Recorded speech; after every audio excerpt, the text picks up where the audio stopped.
17 ways to attract a targeted, engaged audience. It's no secret that your audience is already on social media, and so are your competitors.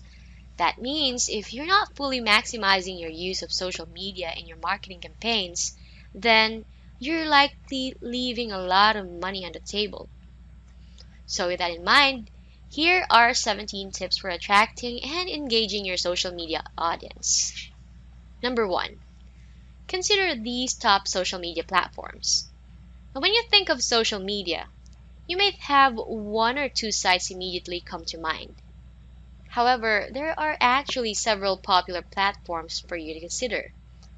These platforms include Facebook, Twitter, Instagram, Pinterest, YouTube, Google+, LinkedIn, Tumblr, Reddit, Medium. And that's not all. Check for niche platforms. So in addition to the top social media platforms I've mentioned, your market may also have niche social media platforms. For example, Dogster and Catster are well-known social media platforms for pet lovers. Now, how do you find these platforms? Search Google for your market keywords such as dog training alongside words like social media, group, community, forum, network. So before you join, check out this next tip. Choose your platforms carefully. Now, one big mistake many marketers make is to join all the platforms they can find. Problem is, you spread yourself too thin. And in some cases, it may be a complete waste of time to have a presence on a certain platform if your audience isn't on that platform. Now, here's what to do instead. First, do your research on the top platforms to find out if your unique audience is already on the platform. Secondly, check if the platform is a good fit for your goals, business model, and the type of content you intend to post. For example, if you're not going to post a lot of videos, then YouTube isn't a good fit. Finally, use the previous two steps to pick the top 2 or 3 platforms. Then, put all your effort into having a big presence on these platforms rather than spreading yourself too thin. Here's the next tip. Make use of social media tools. Some platforms like Facebook have some tools built in, such as tools that let you schedule your content for later and tools that let you get some insight in your audience. That's a start. However, it's a good idea to also get a third-party tool such as Hootsuite.com, which can help you with everything from scheduling to posting across multiple platforms at once to tracking your campaigns. Number 5. 4 proven ways to use Facebook. How many ways are you using Facebook to grow your business? See if you're overlooking any of these ideas. Set up a Facebook business page. This should be your first step when you start using Facebook. Start a Facebook group. The idea here is to create a community for people to gather and discuss niche topics. Schedule a Facebook ad. You can boost your page post or create an entirely new ad to send traffic to your website. Also, start commenting in niche groups and pages. This helps build brand recognition and helps you start building relationships with other marketers in your niche. Next, 2 best practices for using Twitter. Now, if Twitter is the platform of your choice, then follow these 2 best practices. Tweet often, but don't flood visitors. Yes, you need to tweet regularly to engage followers, but posting every 10 minutes is likely to overwhelm them. The exception is if you're live tweeting an event where it's expected that you'll tweet regularly.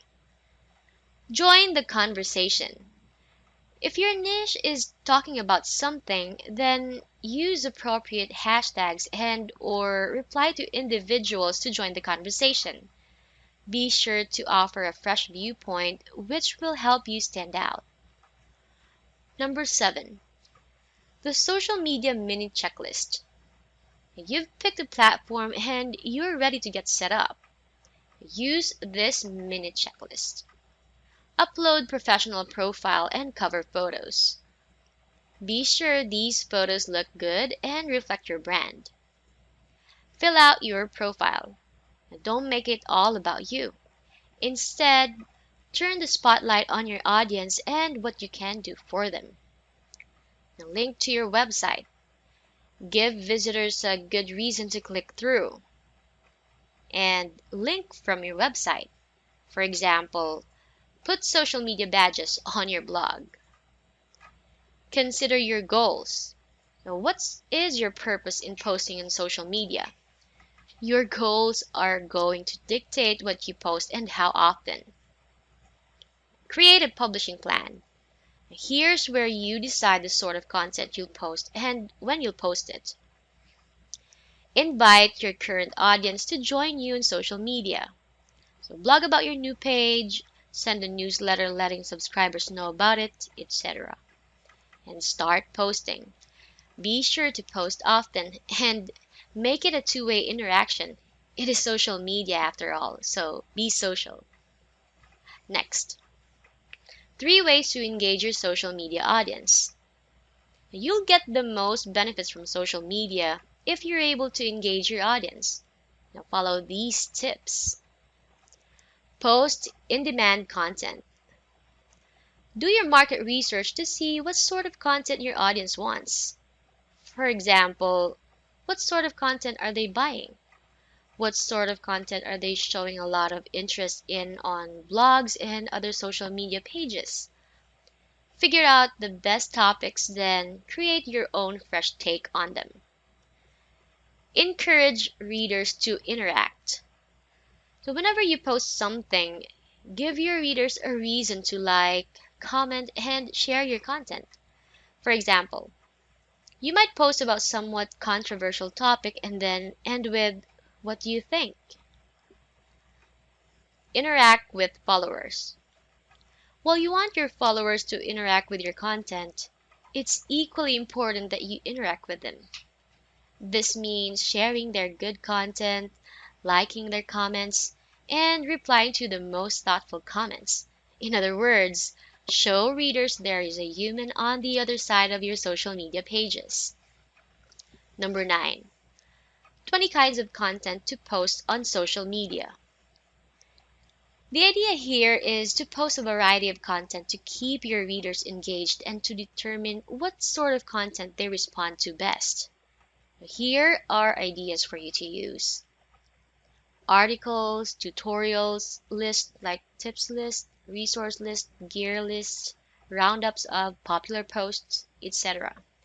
Videos, audios, webinar replays, memes, infographics, charts, comics, excerpts from products, product reviews or comparisons, case studies, checklists, cheat sheets, worksheets, templates, swipe files, planners, and direct response ads. Next, grow your audience with hashtags. Now, one way to grow your audience is to identify trending topics and their associated hashtags, and then join the conversation using the same hashtags. In order to find and monitor these hashtags, you'll want to use a tool. The exact tool you use depends on the social media platform. For example, if you're on Twitter, Facebook, or Instagram, then you can uncover popular hashtags using a tool like socialert.net. Number 11. Utilize Facebook tabs. Your Facebook page already includes some common tabs such as About and Photos. You can make the most of your Facebook page by creating custom tabs. For example, you might create a tab advertising free resources and then put an opt-in page on the other side of the tab.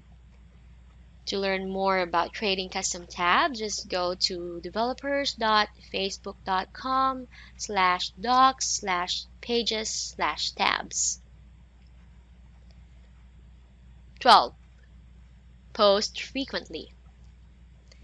It's difficult to build relationships and brand recognition if you don't stay in front of your audience on a regular basis. That's why you'll want to post frequently to help build that top of mind awareness. How frequently? Check other popular social media pages in your niche to get a feel for how often they post. Some may post multiple times per day, so you should aim to engage your audience at least 2 or 3 times per week, though daily posts are usually better. Now you can schedule these posts ahead of time. Number 13. Think beyond customers. Social media isn't just for building relationships with your prospects and customers. It's also a great way to meet and build relationships with affiliates and joint venture partners. For example, if a potential partner has a group on Facebook, you can join it and become a thoughtful contributor. Once you've built some name recognition with a potential partner, you can then start talking to him or privately via direct message. Continue this and you'll build relationships that you can later turn into profitable ventures. Tip: don't push a joint venture the first time you get in direct contact with a potential partner. Instead, build relationships first without expectation, and later you can propose a mutually beneficial venture. Next, test paid social media advertising. Now, once you know which platforms your audience frequents, then you'll want to test some of the paid advertising offered on these platforms. Be sure to focus in on a narrow audience with targeted ads. For example, you can post an ad on a subreddit on Reddit that caters to your specific audience. Or you can use Facebook's ad platform to select the narrow demographics, interests, and behaviors of your specific audience. Now, you may have heard that Twitter advertising is relatively expensive. For the most part, that's true. However, it's not very expensive to promote a tweet, so you'll want to try that route first. Number 15. Interlink your platforms. To help grow your audience and expand your reach into your market, cross-link all your platforms. This includes linking each of your social media profiles together where possible, linking to your blog from your social media pages, and linking back to social media pages from your blog. You can use a social media plugin to create links and badges on your blog, which makes it easier for people to share, like, and comment on your blog content via social media. Number 16. Track your results. If you're not tracking your results, then you're just guessing about what your audience likes. So it's much better to start tracking your campaigns. And once you discover the type of content your audience responds to the best, then you can start publishing more of what they love. Tip: there are several tools available to help you track your content. Hootsuite.com is a popular all-in-one tool that includes analytics. Now, what sorts of things should you test? Here are 5 ideas. Test long versus short content. Test text-based content versus image-based content. Test other media such as videos. Test the best time of the day to publish content. Test the best day to publish promotional content. And finally, number 17. 3 social media mistakes to avoid. Now, if you're just getting started with social media, then you wanted to make sure you are not making any of these 3 common mistakes. Neglecting to complete your profile. Your profile is an important piece of your account, as it gives you a chance to let people know who you are and what you can do for them. To that end, be sure to create a profile that's built on your branding and one that focuses on how you can help your audience. Engaging in a monologue. A lot of online marketing consists of a monologue, meaning you push out content like a newsletter and your audience consumes it. Social media is different because it involves the give and take of a dialogue. So if you're not interacting with your fans on a personal level on your social media site, then you can expect to see lower response rates and engagement rates when you publish content. Don't have time to engage on this level yourself? You can hire people to handle your social media for you. Next, buying followers. While you can certainly purchase paid advertising to build your networks, one thing you'll want to avoid is any company that offers to sell followers or fans to you. These fans are often bots or totally untargeted people. Now, while they build your fan numbers, they do absolutely nothing to build your business. Now, let's wrap things up. Social media is a great platform for attracting a targeted audience, building relationships with them, and promoting your lead pages and offers. So just be sure to follow the 17 tips and insights you just learned in order to get the best results.